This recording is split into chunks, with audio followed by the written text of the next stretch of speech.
السلام عليكم ورحمة الله وبركاته. الحمد لله وكفى والسلام على عباده الذين اصطفى. أما بعد فأعوذ بالله من الشيطان الرجيم. بسم الله الرحمن الرحيم. من عمل صالحا من ذكر أو أنثى وهو مؤمن فلنحيينه حياة طيبة ولنجزينهم أجرهم بأحسن ما كانوا يعملون. صدق الله العظيم. قال النبي صلى الله عليه وسلم قال الله تبارك وتعالى أعدت لعبادي الصالحين ما لا عين رأت ولا أذن سمعت ولا خطر على قلب بشر أو كما قال عليه الصلاة والسلام. سبحان ربك رب العزة عما يصفون وسلام على المرسلين والحمد لله رب العالمين. اللهم صل على سيدنا محمد وعلى آل سيدنا محمد وبارك وسلم. اللهم صل على سيدنا محمد وعلى آل سيدنا محمد وبارك وسلم. اللهم صل على سيدنا محمد وعلى آل سيدنا محمد وبارك وسلم. میرے محترم و معزز دینی بھائیوں، اللہ رب العزت کی بارگاہ میں دعا کریں کہ اللہ رب العزت ہم سب کو آخری سانس تک حق بولنے کی، حق سننے کی، حق سمجھنے کی، حق سمجھانے کی، حق پر چلنے کی اور حق پر بننے کی توفیق عطا فرمائے. دنیا دارالعمل ہے، عمل کی جگہ ہے، ثواب کی جگہ نہیں ہے،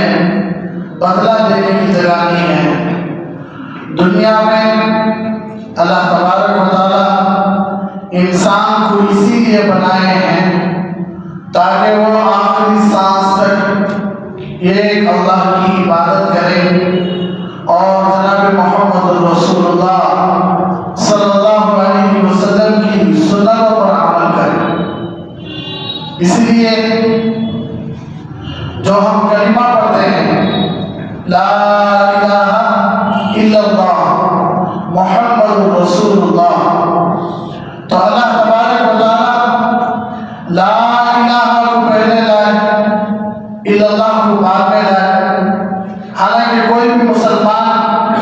الا اللہ لا الہ پڑھے تو یہ کلمہ صحیح نہیں ہو سکتا، اس لیے یہ کلمہ خود اللہ کا بنایا ہوا ہے. یہ کلمہ محمد رسول اللہ صلی اللہ علیہ وسلم کی زبان سے نکلا ہوا ہے. تو لا الہ الا اللہ، اللہ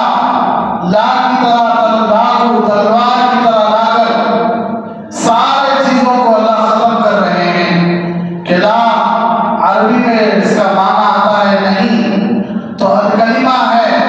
لا الہ الا اللہ. کوئی عبادت کے لائق نہیں، کوئی کسی بھی چیز کو اللہ خاص نہیں کرے، انبیاء کو خاص نہیں کرے،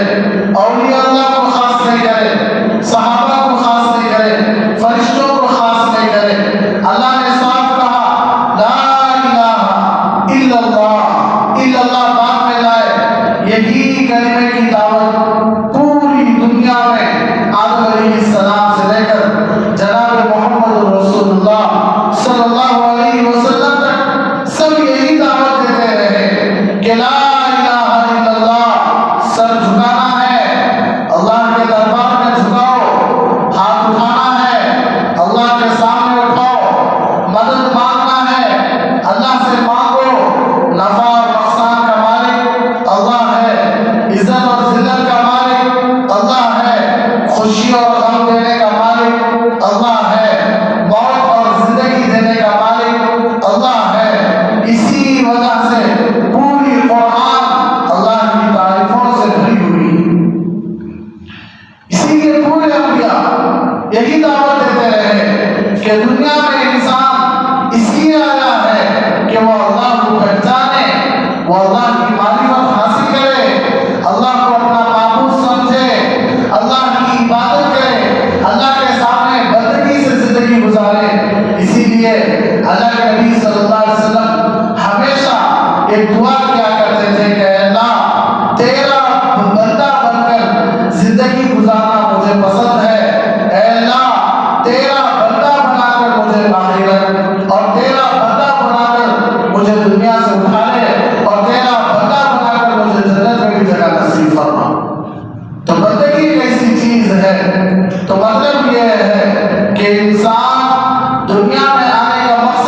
یہ ہے کہ مسلمان مومن اس وقت تک مسلمان نہیں ہو سکتا، مومن اس وقت تک مومن نہیں ہو سکتا جب تک کہ اس کے دل میں پوری کائنات کے بادشاہ اللہ کے بارے میں ایمان مکمل نہ ہو جائے۔ اسی لیے اللہ کے نبی صلی اللہ علیہ وسلم نے ارشاد فرمایا من مات وهو يعلم انه لا الہ الا اللہ دخل الجنہ، کہ کوئی بھی مسلمان دل میں یہ بات کو رکھ کر زندگی گزارا اور یہی بات کو رکھ کر مر گیا تو اللہ کے نبی صلی اللہ علیہ وسلم نے ارشاد فرمایا کہ وہ جنت میں داخل ہو جائے گا۔ کہ کیا بات ہے، من مات، کوئی بھی شخص مر گیا وهو يعلم، اور وہ دل سے یہ مانتا تھا کہ لا الہ الا اللہ، کہ اللہ کے علاوہ کوئی عبادت کے لائق نہیں، بس یہ بات کو دل میں رکھ کر مر گیا، اللہ کے نبی صلی اللہ علیہ وسلم نے ارشاد فرمایا دخل الجنہ، وہ جنت میں چلا جائے گا۔ اسی لیے دنیا دارالعمل ہے۔ انبیاء نے سب سے یہی کہا ما اسألکم علیہ من اجر، اے قوم میں تمہارے پاس پیسے کمانے کے لیے نہیں آیا، اے قوم ہم تمہارے پاس پیسے مانگنے کے لیے نہیں آئے، ہم تو بس اللہ کی بات کو آپ تک پہنچانے کے لیے آئے۔ یہی دعوت حضرت آدم علیہ السلام سے لے کر ہمارے نبی حضرت محمد مصطفیٰ صلی اللہ علیہ وسلم تک یہی سارے انبیاء کی دعوت تھی۔ اور بچہ پیدا ہوتے ہی اس کے کان میں، پہلے کان سیدھے کان میں اذان دی جاتی ہے، ضروری ہے۔ اللہ کے نبی صلی اللہ علیہ وسلم نے ارشاد فرمایا کہ بچہ پیدا ہوتے ہی خوشیاں بعد میں مناؤ، نام بعد میں رکھو، عقیقے کی تیاریاں بعد میں رکھو، خوشخبریاں سنانا بعد میں کرو، بچے کو دیکھتے ہی پہلا کام یہ کرو کہ اس کے سیدھے کان میں سب سے پہلے اذان دے دیا کرو، تاخیر مت کیا کرو، اس کے بعد دوسرے بائیں کان میں فوراً اقامت دے دیا کرو۔ علماء کی خبروں کو اللہ نور سے منور فرمائے کہ علماء نے کتنی بیان بات فرمائی کہ جب بچہ پیدا ہوتا ہے اس کے سیدھے کان میں اذان دے دی جاتی ہے اور اس کے بائیں کان میں اقامت دے دی جاتی ہے۔ جب مؤذن صاحب اقامت دے دیتے ہیں تو امام صاحب کھڑنے کے لیے کوئی 1 یا 2 لحظے کا سیکنڈ باقی رہتا ہے۔ اسی لیے اللہ نے یہ قانون بنایا کہ بچہ پیدا ہوتے ہی اذان ہو گئی ہے، اقامت ہو گئی ہے، اب بس اس کی نماز جنازہ باقی ہے، اب اس کی نماز جنازہ باقی ہے، اذان بھی ہو گئی ہے، اقامت بھی ہو گئی ہے۔ اسی لیے نماز جنازہ میں اذان ضروری نہیں ہے، اسی لیے نماز جنازہ میں اقامت ضروری نہیں ہے، اس لیے کہ اس کی اذان ہو گئی ہے، اس کی اقامت ہو گئی ہے، اب بس اسے سامنے رکھ کر اس کی نماز جنازہ پڑھانا ہے۔ کسی کو اللہ 100 سال دے دیتے ہیں، 60 سال دے دیتے ہیں، کسی کو 25 سال، کسی کو 30 سال۔ اللہ کے نبی صلی اللہ علیہ وسلم نے ایک مرتبہ استنجا سے فارغ ہو کر سامنے ہی پانی تھا، فوراً تیمم کیے۔ صحابہ نے پوچھا کہ اللہ کے نبی صلی اللہ علیہ وسلم سامنے ہی پانی ہے، آپ تیمم کیوں کر لیے؟ تو حضور صلی اللہ علیہ وسلم نے ارشاد فرمایا کہ اے میرے صحابہ، مجھے بھروسہ نہیں ہے کہ میں پانی تک بھی جا سکوں گا، مجھے بھروسہ نہیں ہے میں پانی پیوں تو وہ پانی میرے حلق کے نیچے اترے گا یا نہیں، مجھے بھروسہ نہیں ہے۔ اسی لیے اللہ کے نبی صلی اللہ علیہ وسلم ہمیشہ اپنی امت سے کہا کرتے تھے اکثروا ذکر حازم اللذات الموت، کہ جو خواہشات کو توڑنے والی چیز ہے یعنی موت، اسے کثرت سے یاد کیا کرو، اس لیے کہ جب موت آنا یقینی ہے، جب موت مرنا یقینی ہے، جب کفن پہننا یقینی ہے، جب نماز جنازہ یقینی ہے، جب قبر میں اتارنا یقینی ہے، تو پھر وہ آدمی بیوقوف بھی ہو سکتا ہے۔ اسی لیے اللہ کے نبی صلی اللہ علیہ وسلم نے ارشاد فرمایا الکیس من دان نفسہ وعمل لما بعد الموت، کہ سب سے بڑا چالاک آدمی وہ ہے جو مرنے سے پہلے مرنے کی تیاری کرتا ہے۔ والعاجز من اتبع نفسه هواها وتمنى على الله، بیوقوف ہے، عاجز ہے، نالائق ہے وہ آدمی جسے مرنا معلوم ہے، پھر بھی وہ لمبی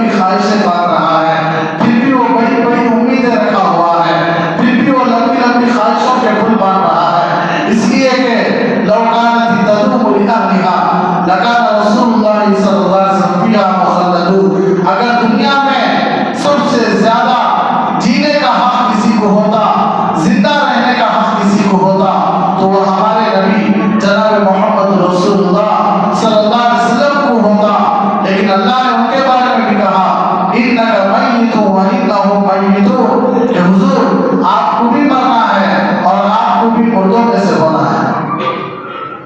اسی لیے دنیا عمل کی جگہ ہے. اللہ بار بار قرآن میں فرماتے ہیں سارعوا الی مغفرۃ من ربکم وجنۃ عرضها السماوات والارض اعدت للمتقین کہ بھاگو دوڑو, چل کر جانے کا بھی وقت نہیں ہے, نیکیوں کی طرف, اللہ کی معافی کی طرف, اللہ کی رحمت کی طرف, اللہ کی جنت کی طرف جلدی جلدی بھاگو, اس لیے کہ وقت بہت کم ہے, وقت بہت کم ہے کہ راتیں ہمارے دن کو کھا رہی ہیں, بڑھاپا ہماری جوانی کو کھا رہا ہے, سفید بال ہمارے کالے بال کو کھا رہے ہیں, ہمارے جسم کی طاقت, ہمارے جسم کی کمزوری ہمارے جسم کی طاقت کو کھا رہی ہے کہ انتڑیاں کمزور ہوتی آ رہی ہیں, آنکھوں کی روشنی کمزور ہوتی آ رہی ہے, گردوں میں طاقت جو کئی کلومیٹر تک چلنے کی طاقت تھی لیکن اب وہ طاقت کمزور ہوتی آ رہی ہے. اسی لیے یہ سب اشارے ہیں اللہ کی طرف سے کہ اب تم پہلے کی طرح جوان نہیں بن سکتے, اب تم پہلے کی طرح طاقتور نہیں بن سکتے, اب تمہارا وقت بہت نزدیک ہے. یہ بار بار اشارہ دیتے ہیں کہ جب اٹھتے ہیں تو اٹھنے نہیں ہو رہا ہے, جب بیٹھتے ہیں تو بیٹھنے نہیں ہو رہا ہے, کوئی اچھی چیز کھاتے ہیں تو کھانسی وغیرہ شروع ہو جاتی ہے, کبھی میٹھا زیادہ کھا لیتے ہیں تو شوگر کی بیماری پیچھے پڑی ہوئی ہے. تو یہ سب اشارے ہیں انسان کو کہ اب تم اپنی پرانی زندگی پر, پوری دنیا کے ڈاکٹر بھی مل کر تمہیں پرانی زندگی پر نہیں لا سکتے. یہ تمہاری آخری زندگی ہے, یہ تمہارے آخری لمحات ہیں. ایک دن ایسا آ جائے گا کہ تم گھر میں پڑے رہو گے, تم بیچ حال میں پڑے رہو گے, تمہارے ہاتھ باندھے ہوں گے, تمہارے پیر باندھے ہوں گے, تمہارے رشتے دار تمہارے سامنے بیٹھ کر رو رہے ہوں گے, کوئی ابا کہہ کے پکار رہا ہوگا, کوئی شوہر کہہ کے پکار رہی ہوگی, کوئی بیٹا کہہ کے پکار رہا ہوگا, لیکن کوئی پرسان حال نہیں, صرف ان کا رونا ہی بس ہے. کوئی تمہاری مدد نہیں کر سکتا, کوئی تمہارا اس وقت ساتھ نہیں آ سکتا. لوگ تمہیں نہلائیں گے, تمہیں اٹھنے کی بھی طاقت نہیں ہوگی, لوگ تمہیں کفن پہنائیں گے, تمہیں اپنے جسم میں کفن پہننے کی بھی طاقت نہیں ہوگی, لوگ تمہیں مسجد لے کر آئیں گے, تمہیں مسجد تک چل کر آنے کی بھی طاقت نہیں ہوگی, لوگ تمہیں قبر کے پاس لے کر جائیں گے, تمہیں قبرستان میں بھی جانے کی طاقت نہیں ہوگی, لوگ تمہیں قبر میں دفنائیں گے, لیکن تم خود اپنی قبر کے ابھی جنت کا جو گھر ہے اس میں سونے کی بھی طاقت نہیں ہوگی. اللہ نے اور اللہ کے نبی صلی اللہ علیہ وسلم نے پوری زندگی مومنوں کو یہی فرماتے رہے کہ دنیا کے زیب و زینت کو دیکھ کر, دنیا کی چیزوں کو دیکھ کر, کافروں کے مال و دولت کو دیکھ کر, کافروں کے عیاشی کو دیکھ کر, ان کے ناچنے کودنے کو دیکھ کر یہ دنیا کی زندگی اصل مت سمجھو. کل متاع الدنیا قلیل والآخرۃ خیر لمن اتقی.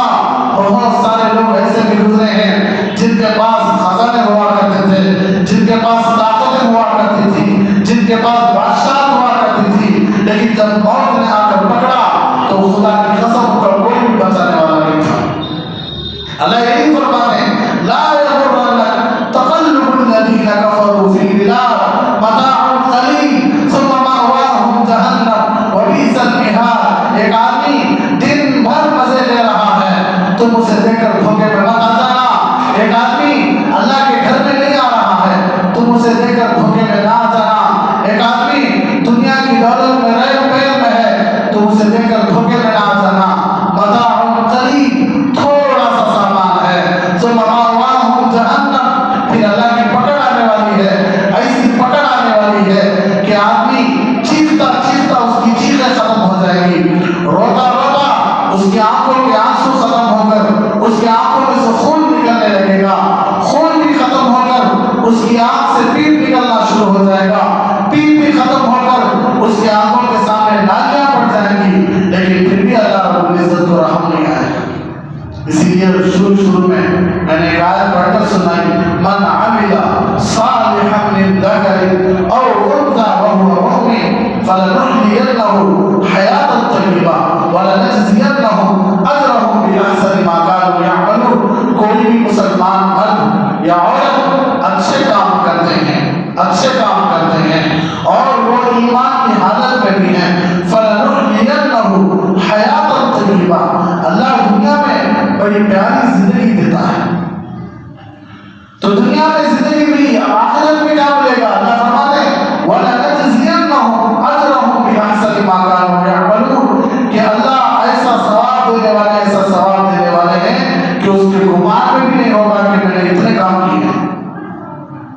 لیے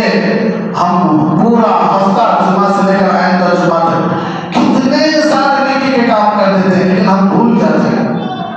کسی غریبوں کے چہروں پر ہم خوشی لا دیتے ہیں، کسی کے گھروں میں ہم راشن پہنچا دیتے ہیں، کسی بیوہ کی مدد کر دیتے ہیں، کسی یتیم کی مدد کر دیتے ہیں، کسی کے غریب کے ساتھ ہمیں پیش آ جاتے ہیں، وہ ہم کر کے ہم بھول جاتے ہیں، لیکن کائنات کا بادشاہ اسے یاد رکھتا ہے۔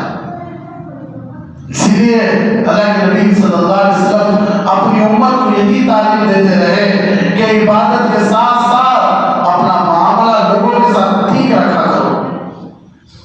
اللہ کا ڈر، اتق اللہ حیث ما کنت، جہاں کہیں بھی رہو حلال اور حرام کی تمیز اپنے پاس رکھو، جہاں کہیں بھی رہو حلال اور حرام کی تمیز اپنے پاس رکھو، اس لیے کہ ہر جگہ اللہ کی نظریں جمی ہوئی ہیں۔ اور جب کوئی آدمی نیکی کے کام کرتا ہے، کوئی مسجد کو پیسہ خرچ کرتا ہے، کوئی مدرسے کو پیسہ خرچ کرتا ہے، کوئی قبرستان کو پیسہ خرچ کرتا ہے، تو خرچ کرنے والے بہت آگے چلے جاتے ہیں، خرچ نہیں کرنے والے دیکھ کر ہنستے ہیں، مذاق اڑاتے ہیں، ان کے بارے میں بیوقوفی اور پاگلوں جیسی باتیں کرتے ہیں۔ اللہ فرماتے ہیں ان اللہ لا یضیع اجر المحسنین، نیکی کا کام کرنے کے بعد لوگ کیا بولیں گے، لوگ کیا کہیں گے، لوگ میرے بارے میں کیا کیا بولیں گے، اس کی فکر مت کیا کرو، اس لیے کہ نیکیوں کا ثواب دینے والا اللہ ہے۔ بس تم اللہ کے لیے نیکی کے کام کرتے جاؤ، اللہ کے لیے نیکی کے کام کرتے جاؤ، اس لیے کہ نیکیوں کی ضرورت اتنی ہے کہ ایک باپ بھی اپنے بیٹے سے ایک نیکی مانگ لے، اللہ کی قسم وہ بیٹا ایک نیکی دینے کے لیے تیار نہیں ہوتا۔ ایک ماں جو پوری زندگی اپنے بیٹے کے لیے جیتی ہے، وہ ماں اپنے بیٹے سے ایک نیکی مانگ لے، بیٹا نیکی دینے کے لیے تیار نہیں ہوتا۔ اسی لیے اللہ کے نبی صلی اللہ علیہ وسلم نے ارشاد فرمایا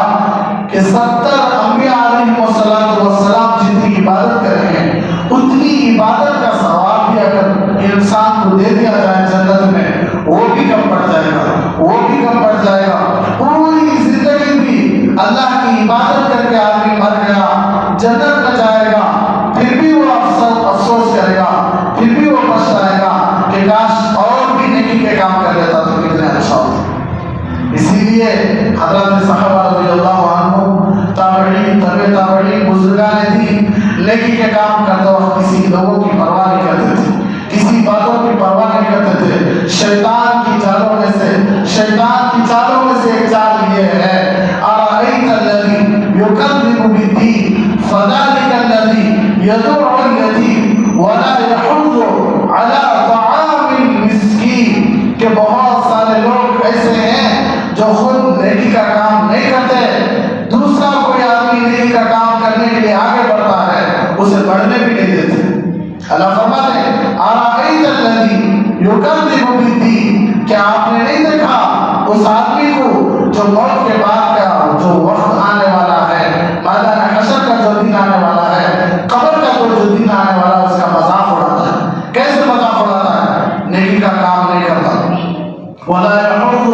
عَلَىٰ طَعَامِ الْمِسْكِينِ، کہ جب غریبوں کو کھانا کھلانے کا وقت آتا ہے تو باپ بچوں کو غریبوں کو کھلانے کی کوشش کرتا ہے، تو بیٹا بول دیتا ہے کہ تم نہ دوسرا کام نہیں، میں ضرورت مند ہوں، منزل چھوڑ کر تمہیں باہر والوں کو دے دو۔ جب بیٹا کوئی نیکی کا کام کرے گا تو باپ کہے گا تجھے نیکی کرنا تھا تو گھر میں کرتا، کیا ضرورت تھی تجھے گاؤں والوں پر خرچ کرنے۔ اللہ فرماتے ہیں یہ بڑے خطرناک لوگ ہیں، دعا کریں کہ اللہ ہم سب کو اس میں ہرگز شامل نہ فرمائے،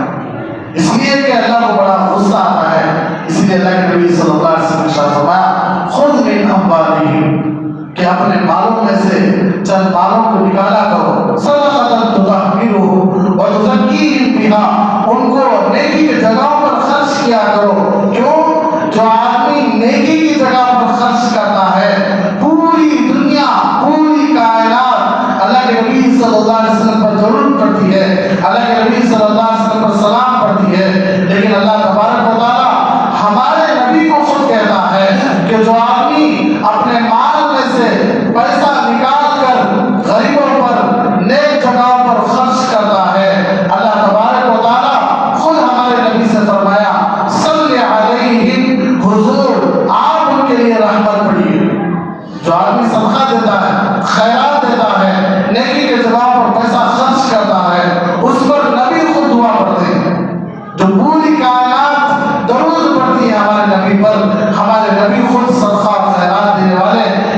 کے جگہ پر خرچ کرنے والوں کے اوپر اللہ تبارک و تعالیٰ ہمارے نبی کو مقرر کیا کہ میرے بندوں پر آپ سلامتی بھیجا کریں، میرے بندوں پر آپ رحمت پڑا کریں۔ کتنا خوش نصیبی کا کام ہے کہ اسی لیے شیطان ہر چیز نیکی کے جگہوں پر پیسہ خرچ نہیں کراتا۔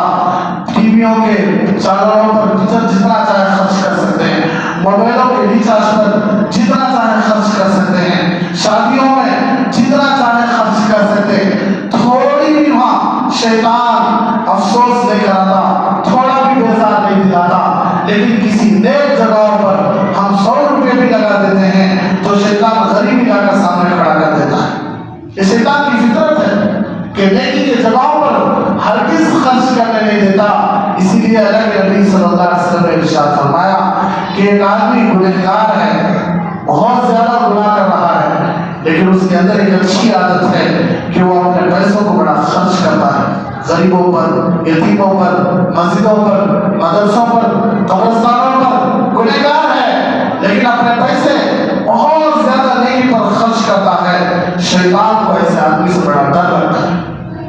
اس لیے کہ اس کے گناہ جہنم میں لے کر جائیں گے، یعنی وہ بات کی بات ہے، لیکن اس کی سخاوت اسے جنت میں لے کر چلی جائے گی۔ اسی لیے اللہ کے نبی صلی اللہ علیہ وسلم نے ارشاد فرمایا کہ اللہ سخی ہے اور اللہ سخاوت کو پسند کرتے ہیں۔ اللہ نافرمانوں کو بھی کھلاتے ہیں، اللہ فرما برداروں کو بھی کھلاتے ہیں۔ تو کوئی بھی آدمی دل کھول کر خرچ کرتا ہے، اللہ اسے پسند کرتے ہیں، اس لیے کہ الجنت دار الاسقیاء، کہ جنت سخی لوگوں کا گھر ہے، جنت سخی لوگوں کا گھر ہے۔ الشحیح لا يدخل الجنہ، کنجوس بخیل آدمی جنت کی خوشبو تک نہیں سونگھ سکتا۔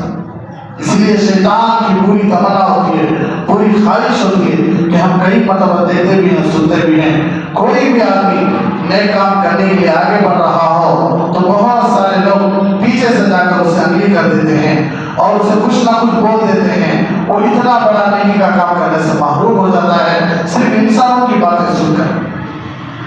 اگر وہ غلط کام ہوتا تو شیطان کسی کو مسلط نہ کرتا۔ اچھا کام ہے اس لیے شیطان چاروں طرف سے حملہ کرنے کی کوشش کرتا ہے۔ اس لیے اپنے آپ کو سخی لوگوں میں شامل کریں۔ ایک آدمی عبادت گزار ہے، تہجد گزار ہے، نمازی ہے، دعاؤں کا پابند ہے، لیکن کنجوس ہے، بخیل ہے۔ اللہ کے نبی صلی اللہ علیہ وسلم نے ارشاد فرمایا کہ ایسے آدمی سے شیطان ڈرتا نہیں ہے، اس لیے کہ اس کی عبادت جنت میں لے کر جائے گی، نہیں وہ تو معلوم نہیں، لیکن اس کا کنجوس پن اسے جہنم میں لے کر چلا جائے گا۔ تو نیکی کے جگہوں پر خرچ کرنے کی اپنی عادت بنائیں۔ حضرت صحابہ رضی اللہ عنہم اجمعین خود بھوکے رہتے لیکن اپنے گھر کے مہمان کو رات میں کھلا کر بھوکے سو جاتے۔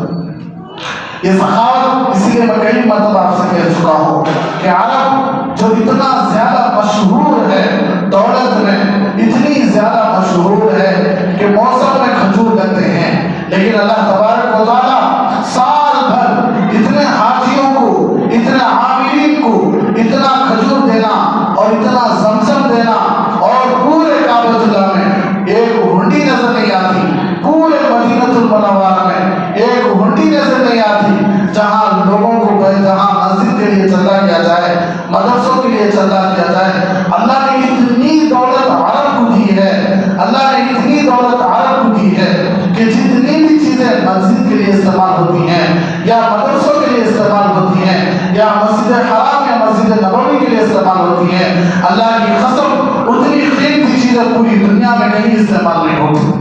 یہ کہ سے ایک بہترین چیز، ایک چھوٹا گرینیٹ سے لے کر پنکھے تک ہر دروازے پر کلو کا سونا لگا ہوا ہے۔ یہ اس لیے ہے کہ سخاوت بہت بڑی دولت ہے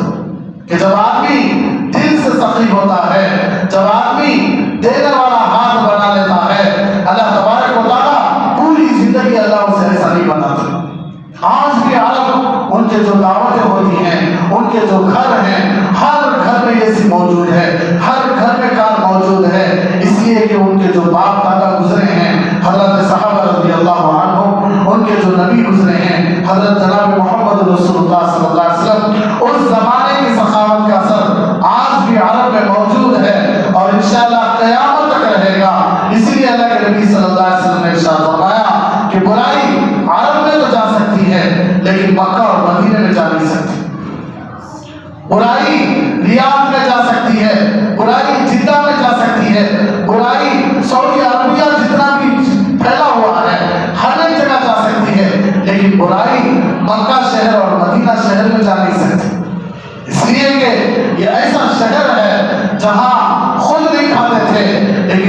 کو پیٹ بھر کر کھانا کھلاتے تھے۔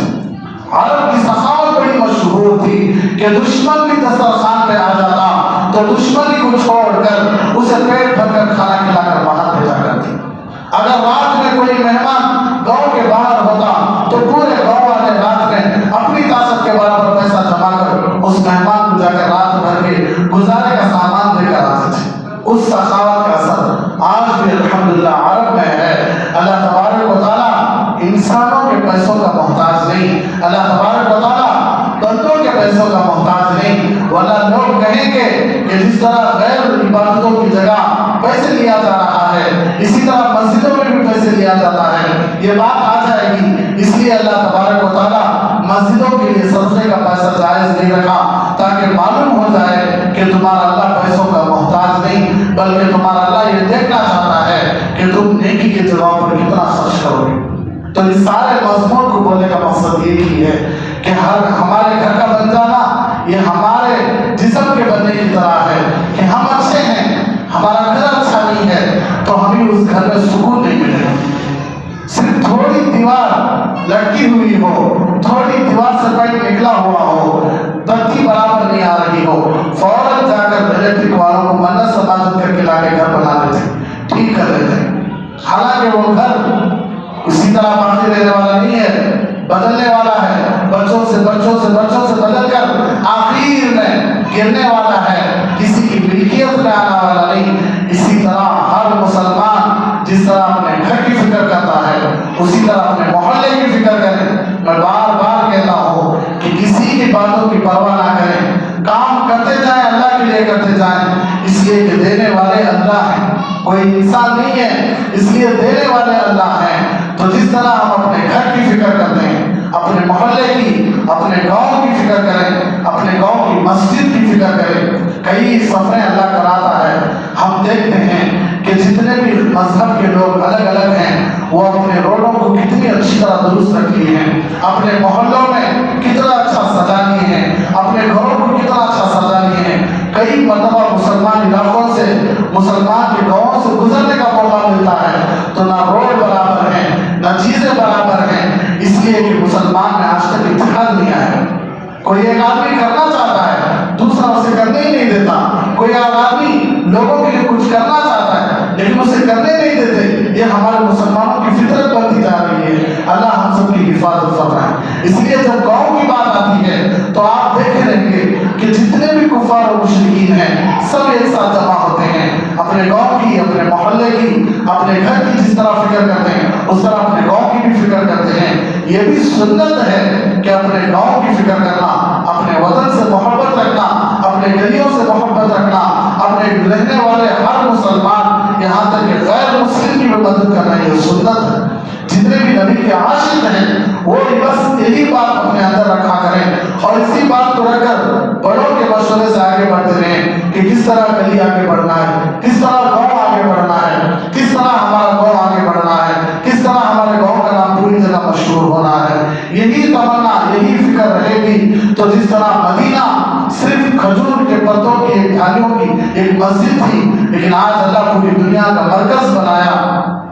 کئی سارے نیکی کے گھر ایسے تھے کہ جہاں برابر چھت بھی نہیں ہوا کرتے تھے لیکن آج اللہ اسے دنیا کے مرکز بنایا ہے، دنیا میں بڑی شاندار جگہ بنایا ہے۔ اسی طرح ہر ایک مسلمان رام سنر کے، ہر ایک مسلمان اللہ کے واسطے، اللہ کے واسطے، اللہ کے واسطے اپنے گاؤں کی فکر کریں، اپنے محلوں کی فکر کریں، نیکی کا کام کوئی کر رہے ہیں ان کا ساتھ دیا کریں اور کرنے والوں سے بھی گزارش ہے کہ بڑوں سے مشورے سے کریں، بڑوں سے جا کر بیٹھ کر بات کریں، اپنی ترتیب بتائیں، اپنا پورا خیال بتائیں۔ اگر بات ٹھیک ہے تو وہ بھی آپ کا ساتھ دیں گے، اگر بات غلط ہے تو وہ بھی آپ کو سمجھائیں گے کام ٹھیک نہیں ہے۔ اس میں حکمت ہوگی بیزار کر لینا، غصہ کر لینا کہ ہم جب بھی کوئی نیکی کا کام کرنے جاتے ہیں تو بڑے روک دیتے ہیں، اس لیے ہم کرتے نہیں، یہ بات غلط ہے۔ اس لیے کہ بہت زیادہ سوچنا پڑتا ہے، جوش کا کام جوش میں کر دیے لیکن پچھتاوا بہت زیادہ ہوتا ہے۔ اس لیے ہمیشہ مسجد کے ذمہ دار، مسجد کے گاؤں کے بڑے لوگ ہمیشہ یہ فکر کرتے ہیں کہ قبرستان کو جگہ لینا ہے، عیدگاہ کو جگہ نہیں کرنا ہے، شادی محل کو جگہ یہ کرنا ہے۔